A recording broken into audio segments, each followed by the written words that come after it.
دعوے سے خالی کام نہیں ہے، عمل سے بنتی ہے جنت بھی جہنم بھی۔ یہ خاک ابن فطرت میں نہ نوری ہے نہ ناری ہے۔ جب تک عمل نہیں ہوگا، ہم عمل پہرا نہیں ہوں گے، یہ تقریروں کوئی فائدہ نہیں۔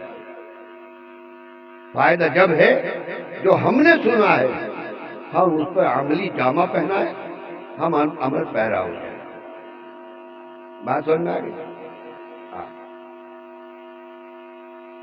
رب کائنات نے تمہارے حق میں سورت مومن کو شان نزول کیا کہ تمہارا حق ہے۔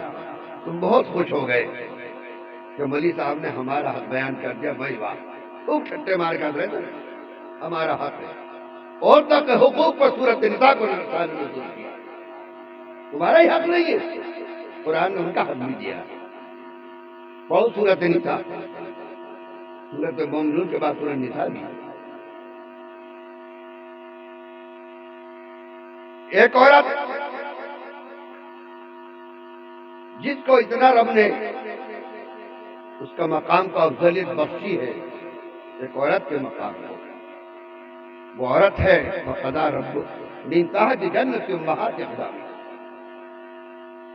وہ عورت ہے من تحت، بخاری کہہ دیا، جنت امہات اقدامکم، جس ماں نے تمہیں 9 مہینے پیٹ پر رکھا ہے اور لے کر چلتی پھرتی رہی ہے ایک مچھلی کی طرح، تم سے اس کا حق ادا نہیں ہوگا، قیامت تک بھی نہیں ہوگا۔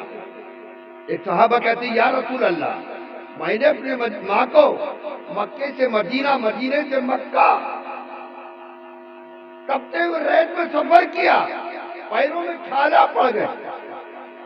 آقا فرماتے میرے صحابہ تمام عمر تم ایسا کرو گے تو ماں کے پیدا کرنے میں جتنے درد ان کو ہوئے ہیں ایک درد کا حق ادا نہیں کر پائے۔ کتنی مائیں تمہارے پیدا کرنے میں رخصت ہو گئی، حسین جوانی میں پہلے بچے کی ولادت میں کتنے لڑکیاں موت کی نظر ہو گئی، ہم نے دیکھا ہے اپنی آنکھوں سے، ہم تو یہ بات نہیں کر رہے۔ ایک لڑکے کی ولادت میں مودا کٹھپور میں پورا گاؤں نہیں، اٹگاوا گاؤں اس لڑکی کو دیکھنے گیا۔ ککا کو ڈیلاری کے پاس میں گاؤں ہے، ایسی حسین خوبصورت نوجوان عجیب و غریب لڑکی جس کو مسلمان ہی نہیں ہندو بھی اس کے غم میں غم زدہ تھے۔ موت وہ جس کا کرے زمانہ افسوس، موت وہ جس کا کرے زمانہ افسوس، وہ تو دنیا میں آئے سبھی مرنے کے لیے، وہ بھی اس کی موت تھی۔ میں مراد آباد سے گیا تھا اس کو دیکھنے، اتنا چرچا، اس کے اندر کیا خوبی ہے تو رب نے خوبی بخشی تھی کہ مجھے درخواست بھی گیا تھا۔ اللہ رسول ارشاد فرماتا ہے ہر انسان کے اندر ہم نے خوبی بخشی ہے، اسے تلاش کرو۔ ہر انسان کے اندر ہم نے خوبی دی ہے، اسے تلاش کرو، برائی نہیں، برائی سے تو بنا ہی ہے۔ الخطا من الانسان، ہم نے تمہیں خطاؤں کا مجسمہ بنایا، خطاؤں کا مجسمہ بنا کر تیار کیا ہے۔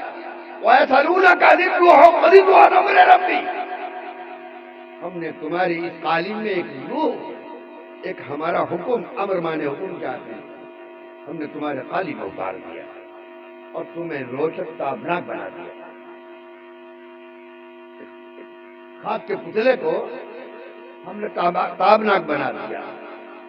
تم اپنی حقیقت کو، اپنی حیثیت کو، اپنے آپ کو پہچانو۔ میری بات سمجھے؟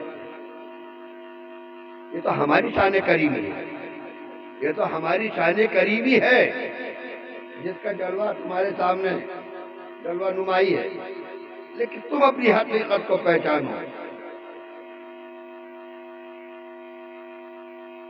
وَحَمَلَتْهُ فَتَوْقَ مِن مُضْغَةٍ، ہم نے تمہیں حیض کے گندے خون سے تمہاری تعلیم، ہم نے من علقۃ من مضغۃ، ہم نے تمہاری تعمیر حیض کے گندے خون سے کی، یہ تمہاری حیثیت اور ہمارے نبی کی حیثیت نور علی نور ہے، نور علی نور، نور من نور اللہ، نور من نور اللہ، میں نے اپنے محبوب کو نور سے پیدا کیا ہے، مگر تمہاری پیدائش نور سے نہیں ہے، خاص سے من علقۃ من مضغۃ، حیض کے گندے خون سے ہم نے تمہاری تعمیر کو کیا ہے۔ یہ ہمارا حکم ہے جو ہم نے تمہیں ایک روحانیت سے تابناک بنا دیا، اپنے آپ کو پہچانا۔ ہماری کتنی کوتاہیاں ہیں، کتنی خامیاں ہیں، کن خامیوں پر ہم جلوہ گر ہیں، ہم کیا کر رہے ہیں سب جانتا ہے، جانتا ہے نہیں جانتا، اور نہیں جانتا ہے جب غلطی کر کے آتا، تماچا مار کے آتا تو دل کہتا کہ تو غلط کر کے آیا، تیرا دل علی قلوب المؤمنین عرش اللہ، ہم تیرے قلب میں ایسے نہیں، پہلے ہم نے عرش اعظم بنایا، عرش اعظم پر تیری روح کو رکھا، اس کے بعد تیرا قالب کو بنایا، تیرے قالب میں ایک گوشت کا لوتھڑا بنایا، اس گوشت کے لوتھڑے کا نام اعضائے رئیسہ حکمت میں کہتے ہیں، عربی میں قلب کہتے ہیں، قلوب بھی کہتے ہیں۔ ہم نے اس میں اس روح کو ڈال کر روشن کیا، تیری روح کو روشن کر دیا، لیکن تیرا وجود وہ ہے جو ہم بتا رہے ہیں، یہ تیرا وجود ہے۔ موت قبل ان تموت، اس کو پاک کرنے کے لیے موت سے پہلے موتو، مر جاؤ، موتو قبل ان تموت، مرنے سے پہلے مر جاؤ۔ بات سمجھ میں آ گئی؟ نہیں سمجھ آئی؟ سرکار فرماتے ہیں موتو قبل ان تموت، تم مرنے سے پہلے مر جاؤ۔ مرنے سے پہلے کیسے مارا جائے گا؟ یہ بھی بخاری کہتی ہے، محبت رسول پر اتنے مٹ جاؤ، اتنے مٹ جاؤ، فنا کیسی بقا کیسی، جب تیرے آنکھیں نہ ٹھہرے، کبھی اس گھر میں جا بیٹھے، کبھی اس گھر میں جا ٹھہرے، ہزاروں رنگ بدلے کہ تیرا راز رکھنا تھا، مکمل کر کے چھوڑی داد ساری زندگی میں۔ اس گلشن ہستی کا تاجدار ہوں میں، اس گلشن ہستی کا رازدار ہوں میں، اور زمین پر جو نہ ٹھہرا وہ بے قرار ہوں میں، اور تلاش سے یار کا اڑتا ہوا غبار ہوں میں، اور پڑی علاج قبر میں فرار ہوں میں۔ جب تو مٹ جائے گا، فنا ہو جائے گا، مردہ نہیں نا، قرآن نے مردے کا حکم نہیں دیا۔ ہاں ٹائگر سیدھے کر جاؤ، وَإِنَّكَ لَا تُسْمِعُ الْمَوْتَىٰ، سنو قرآن، وَإِنَّكَ لَا تُسْمِعُ الْمَوْتَىٰ وَلَا تُسْمِعُ الدُّعَاء، ہم نے ان کے دل مردہ کر دیے ہیں محبوب جو تمہارا ذکر نہیں سنتے، ہے زندہ، دنیا دیکھ رہی ہے، چل رہا پھر رہا کھا رہا پی رہا، لیکن وَإِنَّكَ لَا تُسْمِعُ الْمَوْتَىٰ، مردہ ہے، وَلَا تُسْمِعُ الدُّعَاء، جو تمہارا ذکر نہیں سنتے، تمہاری بات نہیں سنتے، تم سے محبت نہیں کرتے، دنیا زندہ دیکھ مردہ ہے، اور جو زندہ ہے وہ آپ نے بھی یحبونہم الحبیبی، جو تم سے محبت کرتے ہیں، اللہ انہیں اپنا حبیب بنا لیتا ہے۔ جب اللہ حبیب بنا لیتا ہے تو قیامت تک وہ اپنی قبر میں، حجر میں، نت میں زندہ رہتا ہے۔ بات سمجھ میں آ گئی؟ پہلے مٹ جاؤ، فنا کیسی بقا کیسی ہے تیرے آنکھ میں، تو فنا ہے نا، فنا کے بعد مٹنا ہی تو ہے یا مرنا ہے؟ فنا کے بعد ہی زندہ رہتا ہے. اور نہیں تو نہیں سمجھ میں آئے، جب گیہوں کی فصلیں باہر بوئی جائے گی تو دو باتیں چیک کرنا. اگر زمین گیلی ہے، میری کاشتکاری نہیں ہے، میں نے پڑھا ہے، زمین گیلی ہے تو گیہوں گل جائے گا، اور زمین سیلی بھی ہے تو گیہوں اگی آئے گا. جب وہ پیلا پتا اگ کر کے تمہارے سامنے آئے، اسے اکھیڑ لینا تو گیہوں تم سے یہ کہے گا، ارے نادان، میں نے اپنے جگر کو مٹی سے ملا کر اپنے آپ کو فنا کیا ہے، وہ میں نے بقا کی منزل حاصل کی.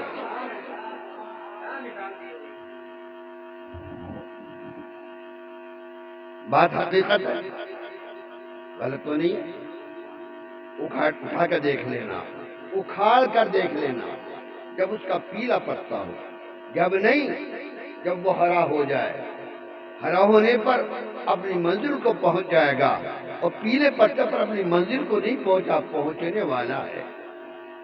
دیکھ لینا تو گیہوں آپ سے کہے گا، میں نے خاک میں مل کر گلے گلزار ہوتا ہے، میں نے اپنے آپ کو اس مٹی میں فنا کیا ہے تو میں نے اپنے آپ کو گلزار پایا ہے. تو بھی فنا کر دے. فنا کیسی، بقا کیسی، جب تیرے آنکھ نہ ٹھہرے، کبھی اس گھر میں جا بیٹھے، کبھی گھر میں جا بیٹھے. فنا کے بعد بقا کا مقام ہے، اور بقا کے بعد وہ زندہ حیات دائمی اس کو مل جاتی ہے. کیا مل جاتی ہے؟ حیات زندگی. کیا مل جاتی ہے؟ حیات زندگی. وہ ہمیشہ زندہ رہتا ہے، اور اتنا زندہ رہتا ہے کہ قبر پر بھی، موت کے وقت بھی اس کے ہونٹ چلتے رہتے ہیں.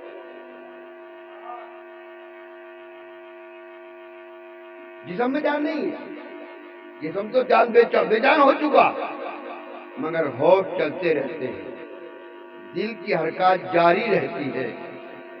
اس کو کہتے ہیں حبس دم کا دل. یہ حبس دم کا دل کہلاتا ہے، جو مرنے کے بعد بھی دل جاری رہتا ہے.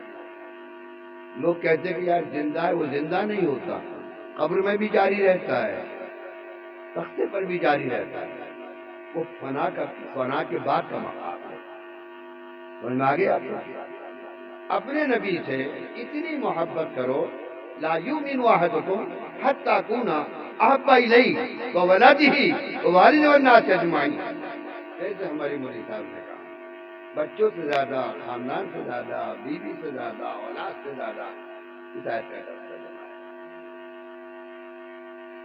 لا یؤمن احدکم حتی اکون احب الیہ، اتنی محبت کرو، وولدہ اپنی اولادوں سے زیادہ، ووالدہ اپنے والدین سے زیادہ، والناس خاندان اور اقربا سے زیادہ، والناس اجمعین ساری دنیا کائنات سے زیادہ اپنے نبی سے محبت کرو گے تو ایمان والے کہلاؤ گے. ہماری بات سمجھ میں آ گیا؟ لیکن کچھ مت بھولنا جو میں نے آج پڑھی، یا ایھا الذین آمنوا قوا انفسکم. ایک جنازہ آیا، سرکار کی بات ہے، فرمایا وجب واجب ہو گئی. ایک جنازہ اور آیا، وجبت واجب ہو گئی. صحابہ نے کہا جنازے چلے گئے، اے رسول اللہ ہم سمجھے نہیں. فرمایا اگلے پر جنت، پچھلے پر جہنم.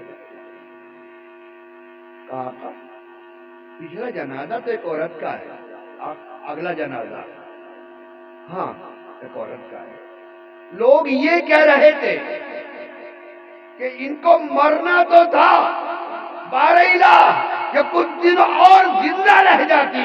پورا محلہ اس عورت سے خوش رہتا ہے، بڑی حسن و اخلاق کے مالک تھی، ہر کسی کے کام آ جاتی تھی، آدھی رات حاضر رہتی پورے خلق خدا میں، لہذا یہ مشہور تھی. اے میرے اللہ، مرنا تو تھا مگر اس کی زندگی تھوڑی اور دے دیتا تو موت ہو جس کا کرے زمانہ افسوس. یوں تو دنیا میں ایسا نہیں مرنے. تو رب نے فرمایا مخلوق کی آواز نقارہ خدا ہے، مخلوق کی آواز نقارہ خدا ہے. نبی نے فرمایا کہ جیسے لوگوں میں احساس ہوا اس کی موت کا افسوس ہوا، رب نے اس پر جنت والی۔ پچھلا جنازہ ایک آدمی کا ہے اور وہ بہت بڑا سرمایہ دار ہے، بہت بڑا مالدار ہے، بہت بڑا جنب غفیر اس کے جنازے میں ہے۔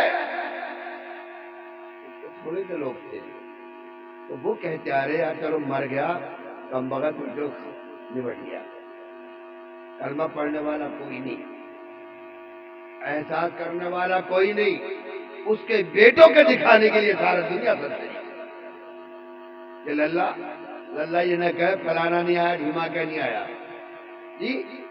ہاں ہم نے وہ منظر بھی دیکھا ہے، حاجی قیوم کا جب انتقال ہوا تھا، پاک بڑے کے سامنے ایکسیڈنٹ ہوا تھا، تو جو اتنی فرموں کا مالک تھا اس کے جنازے میں اس کے فرم کے لوگ بھی، مگر بنیاد کی نہیں سنا رہا ہوں، اس کے جنازے کو کاٹ کاٹ کر نکالا، یہ عذاب نہیں ہوا۔ ہم نے وہ منظر بھی دیکھا ہے کہ جس کے بیویاں ساتھ ہیں، تمام فیکٹریاں ہیں، دولت کا سرمایہ ہے، جب اس کا انتقال کا شہید پر ہوا تھا تو اس کے موت جنازے میں 70 آدمی ملا تھا۔ ہم مراد آباد سے سنارے باہر کی،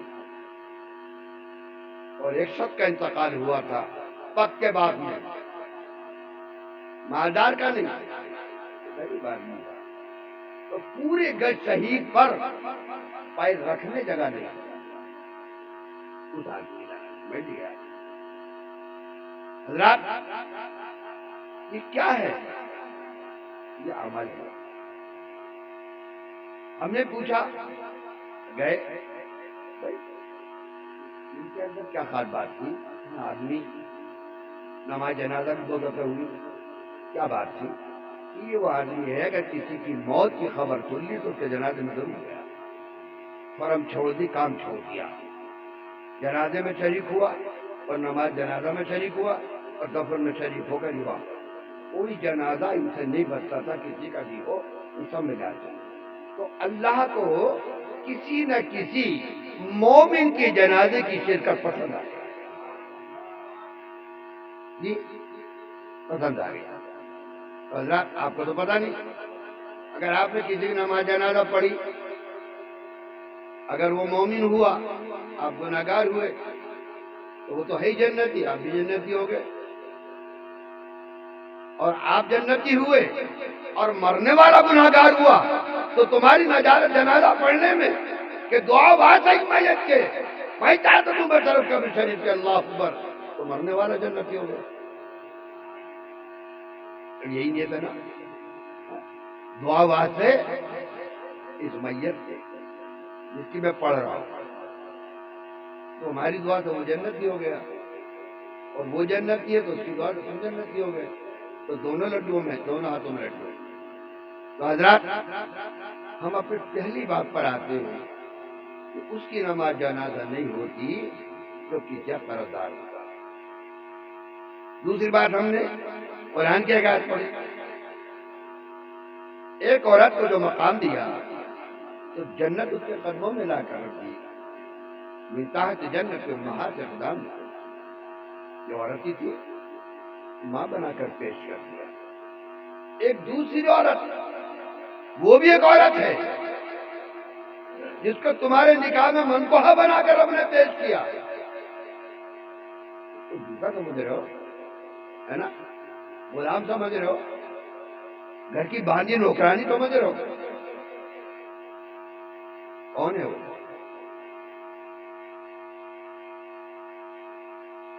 الزوجۃ من نصف الایمان، الزوجۃ من نصف الایمان، آدھا ایمان تیرا تقویٰ ہے اور آدھا ایمان تیری بیوی ہے، بغیر اس کے تیری مغفرت نہ ہوگی، نہ ماں کے بغیر تیری مغفرت ہوگی اور نبی کے بغیر تیری مغفرت ہوگی۔ اگر اس کے حقوق کی ادائیگی نہ کری، اپنے ہی حقوق رکھا، اس کا بھی رکھا قرآن جی، اس کے حقوق کی آیا غصے میں بیٹھی جھوٹ کھا کے چلا گیا، اس سے نکالے روٹی کھا لے، 2-4 انگلی گئی 2-4 پلی گئی نہیں۔ حضرت عائشہ رضی اللہ تعالیٰ ام سلمہ رضی اللہ تعالیٰ بخاری شریف صفحہ 519 526 کے اوپر ارشاد فرماتی ہیں ام سلمہ کہ میں ناراض تھی، میکے سے غمزدہ تھی، تو میں رو رہی تھی، آنکھوں میں اشک تھے۔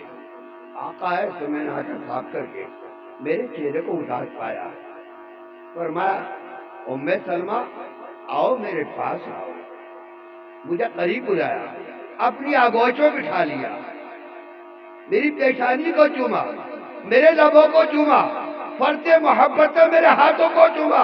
ام سلمہ میں تمہارے چہرے پر غم کا پہاڑ کیوں دیکھ رہا ہوں؟ پڑھو بخاری شریف۔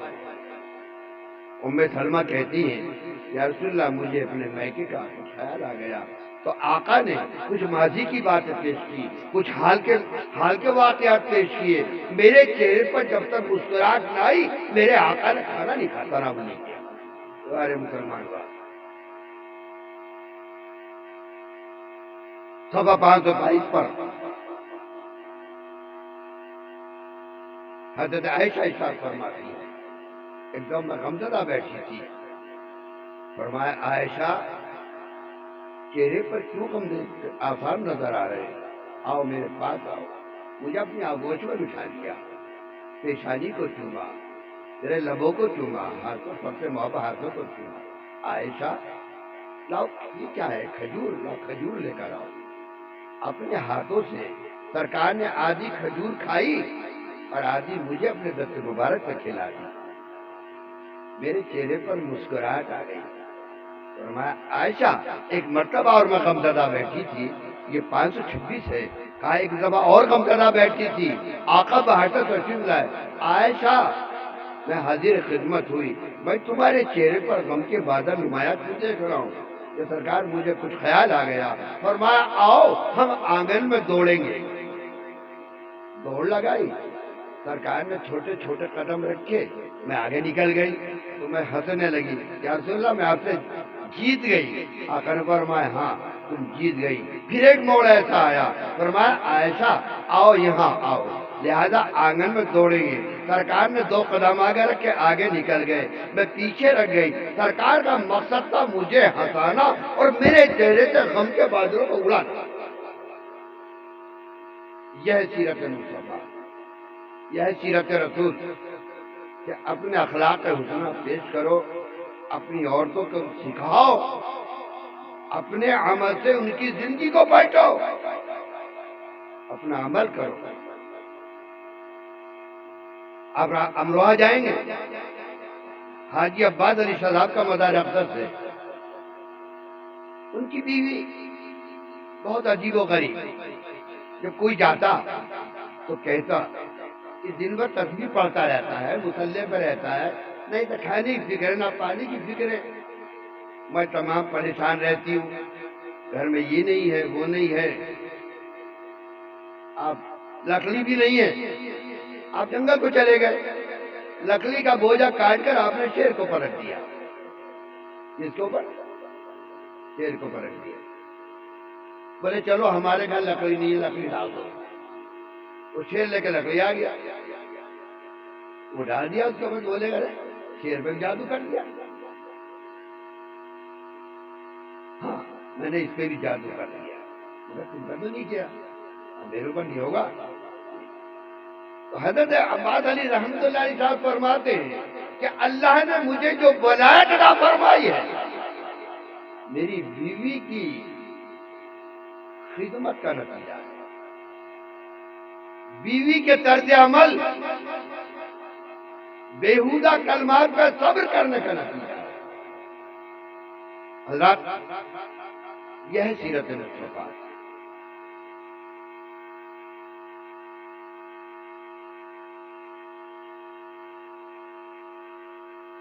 جنید بغدادی رحمۃ اللہ علیہ فرماتے ہیں کہ میری بیوی کا طرز عمل بہت بیہودہ تھا، جب میں آتا تو رب کا شکریہ ادا کرتا، ان کے کلمات پر صبر کرتا، مجھے اپنی بیوی کے صبر کرنے پر اللہ نے مجھے ولایت مطلقہ عطا فرمائی۔ غور کرے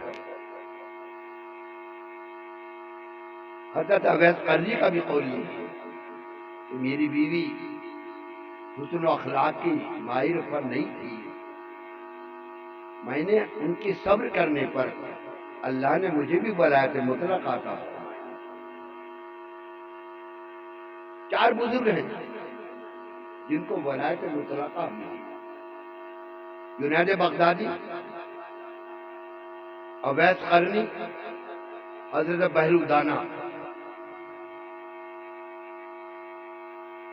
جنید بغدادی، اویس قرنی، حضرت بہلول اور ایک بزرگ اور ہیں۔ ان چار بزرگوں کو ابھی بتاؤں ذہن میں ولایت مطلقہ کا فرمائی ہے۔ حضرت بہلول کا بھی قول یہ ہے کہ ہماری بیوی حسن و اخلاق میں نہیں تھی، بلکہ ہم اپنی والدہ کے فرما بردار تھے تو وہ انہی پر طانا کرتی تھی، ادھر سے صبر کرتا تھا، ادھر ماں کی اطاعت کرتا تھا۔ اللہ رب العزت کو یہ ادا ایسی پسند آئی کہ مجھے ولایت مطلقہ کا فرمایا۔ عبادت پر نہیں، ماں من تحت جنت امہات اقدامکم، اور بیوی الزوجۃ من سلیمان۔ آقا فرماتے ہیں تقوی تمہارا آدھا ایمان ہے اور آدھا ایمان بیوی کی رضامندی ہے۔ اس کا دل نہ دکھے۔ تعصب کے اندھیرے میں محبت کا اجالا ہے، تعصب کے اندھیرے میں محبت کا اجالا ہے۔ ادھر طائف کا شرکت ہے، ادھر کملی والا ہے۔ نبی کی پاک بیٹی نے زمانے کو صدا دے کر اور غرور یا سچکیوں کو پاٹ